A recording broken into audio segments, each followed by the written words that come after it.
અમરેલીનો પત્રકાંડ મામલે મોટા સમાચાર સામે આવ્યા છે। મળતી માહિતી અનુસાર આ મામલાની તપાસ સ્ટેટ મોનિટરિંગ સેલના ડીઆઈજી નિર્લિપ્ત રાય કરશે। ગુજરાતના ડીજીપી વિકાસ સહાયે આ મામલાની તપાસ નિર્લિપ્ત રાયને સોંપી છે કે જેથી નિર્લિપ્ત રાય તપાસ કરશે કે આ સરઘસ કાઢવાનો આદેશ કોનો હતો। આ મામલે પોલીસની કાર્યવાહી સામે સવાલ ઉઠી રહ્યા છે। ત્યારે નિર્લિપ્ત રાયને તપાસ સોંપતા હવે આ કેસમાં જવાબદાર પોલીસ અધિકારીઓ પર પણ કાર્યવાહી થઈ શકે છે। ગઈકાલે અમરેલીના SP Sanjay Kharate local crime બ્રાન્ચના 3 પોલીસ કર્મચારીઓને સસ્પેન્ડ કરી દીધા છે। ત્યારે હવે આ કેસમાં અન્ય જવાબદાર પોલીસ અધિકારીઓની પણ તપાસ થશે।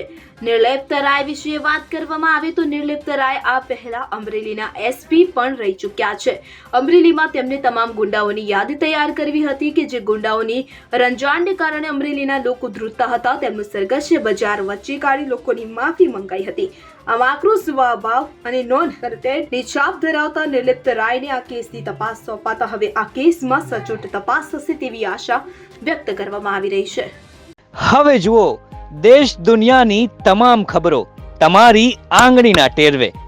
ઉઠાવો મોબાઈલ અને ગૂગલ પ્લે સ્ટોર પરથી ડાઉનલોડ કરો અમારી CN24 ન્યૂઝ મોબાઈલ એપ।